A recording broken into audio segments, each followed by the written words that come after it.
안녕하십니까. 결혼 상대는 추첨으로 라는 책을 여러분과 함께 공유하고자 합니다.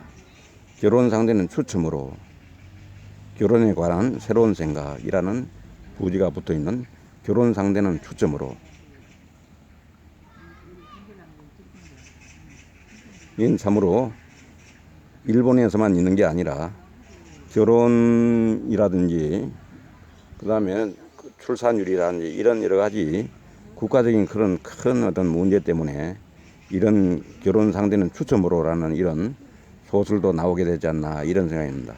오늘은 우리나라도 같은 이런 맥락에서 한번 생각해 볼 만한 그런 내용이라서 여러분과 함께 공유해 보도록 하겠습니다.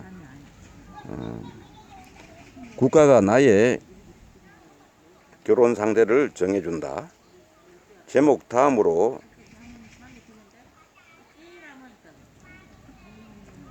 눈길을 사로잡는 문장입니다. 아무리 저출산 문제가 심각하고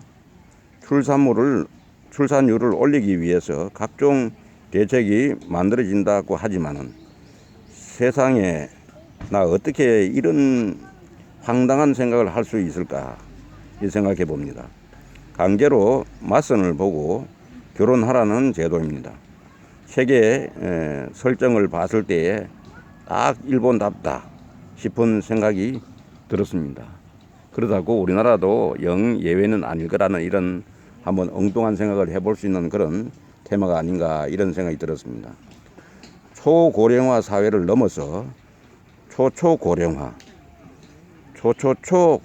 사회가 되어가는 일본에서 저출산 문제는 진짜 심각한 문제 중 하나라고 합니다. 가장 큰 문제는 노동인구가 현격히 줄어들어 연금을 지탱할 수 있는 여유가 줄어들었고 경제적으로 모두가 힘들어지게 되는 것이라고 합니다.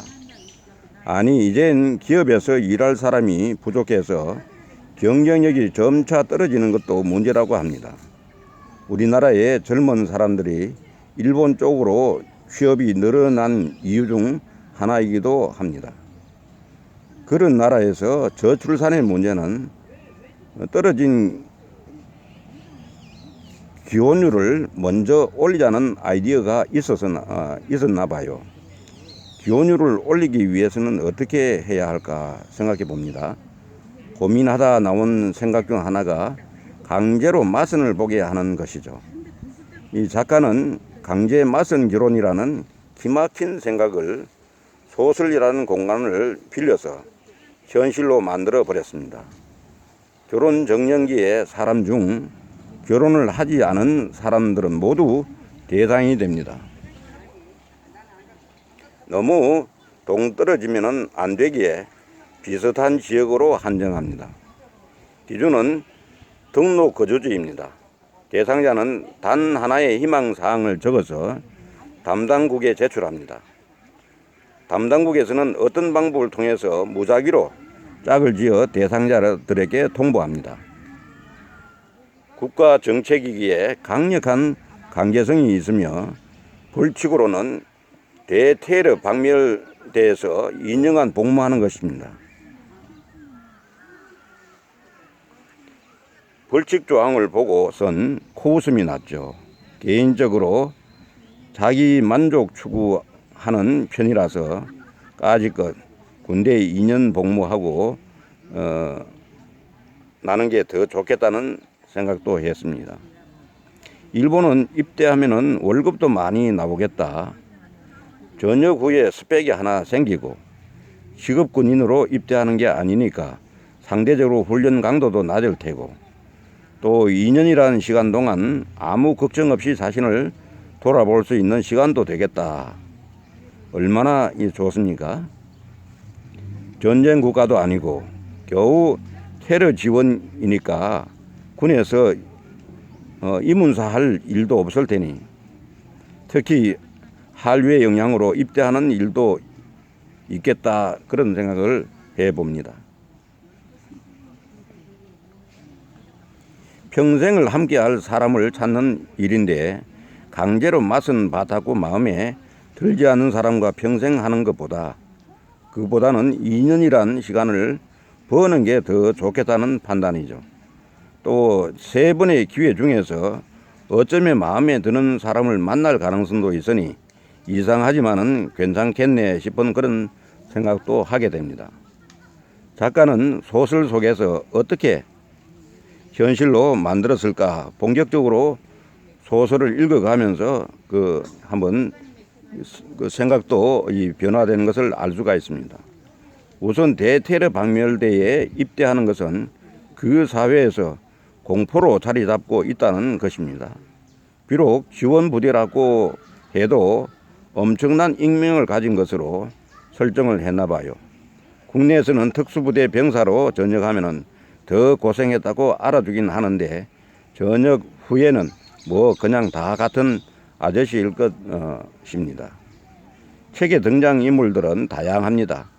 직접 대상자가 되는 사람과 그 주변 사람들, 그 중에서 4사람이 주인공쯤 되는데 시골에 엄마와 둘이서 살고 있고 직업은 간호사인 여자가 있고 도시에 살고 사회에서 꽤 유명한 디자이너 엄마가 있고 교수 아빠를 둔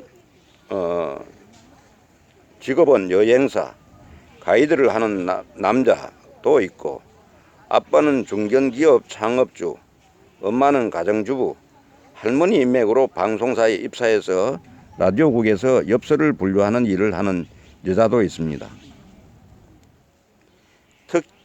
특이사항으로는 가이드 남자와 사귀는 사이, 마지막으로는 공과대학을 나와 수십 곳의 이력서를 냈지만 결국 중소기업쯤 되는 곳에서 일하는 평생 여자 한 번 없던 남자도 있고 무작위 맞선을 통해서 서로가 얽혀가면서 이야기가 진행되는 그런 소설입니다.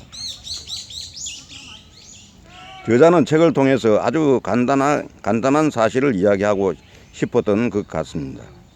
사람이 살아가면서 이성을 만나고 고민하고 헤어지고 또 다른 이성을 만나고 고민하고 헤어지는 과정을 통해서 성장하며 그러다가 평생을 함께 하고 싶은 사람을 만나 결혼을 하게 되고 결혼하더라도 매일이 행복한 것은 아니라는 사실을 잊고 사는 것은 아닐까 하는 점을 알려주고 있는 것 같습니다. 살다 보면 사람들은 저마다의 사연이 있습니다. 행복한 이유는 비슷하지만 불행한 이유는 저마다 있다는 톨스토이의 유명한 문장처럼 말이죠. 그리고 꼭 결혼의 정답은 아니라고 말하고 싶었던 것 같습니다.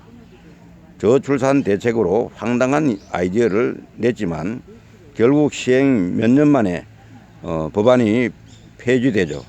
감당 못할 문제점들이 발견되고 공포로 자리 잡았던 대테러 박멸대에 감당하지 못할 만큼의 사람들이 입대했고 여러 이유로 맞선 제도에서 예외를 인정하면서 대상자도 줄어들고 제도를 악용하는 여러 방법들도 생기면서 폐지가 결정됩니다. 짧은 시행기간에 대상자인 사람들은 얼마나 억울할까 싶은 생각이 들었지만은 소설은 소설일 뿐이니까요. 최근 법안이 폐지되고 나서 이 이야기가 더욱 의미 있게 다가왔습니다. 어떻게 변할지 모르는 인생. 비록 강제적이었지만은 그 시간 동안 정말 정신없이 사람을 만났고 진지하게 결혼과 연애에 대해서 생각했던 인물들이 성장했습니다. 진짜 사랑이 무엇인지 생각하게 된 것이죠. 각자가 있어야 할 곳에서 행복을 찾는 것. 그 선택에 또 여러 고민이 되겠지만은 스스로 무언가를 고민하고 답을 내리는 선택을 통해서 앞으로 나아간다는 것. 그 당면한 삶의 진리를 희망이 없이 일상에 매몰되어 가는 사람들에게 알려주고 싶었던 것 같다는 생각이 듭니다. 한번 우리나라에서도 이제 젊은이들이 나름대로 한번 자기 나름대로 생각을 정리해서 이렇게 한번 시도를 해보는 건 어떤가. 우리가 흔히 이야기할 때 해본 사람과 안 해본 사람이 누가 더 후회하느냐 그러면은 안 해본 사람이 더 후회한다 그럽니다. 왜냐하면은 해본 사람은 그 자체가 경험이라도 생기고 또 다시 할 기회도 생기지만은 전혀 해보지 않은 사람은 기회가 생기지 않는다는 그런 이야기가 될 것 같습니다. 아무쪼록 우리는 우리 인생을 지혜롭게 선택하는 자유를 한번 누려보시면 어떨까 하는 이런 생각을 해보면서 마치도록 하겠습니다. 감사합니다.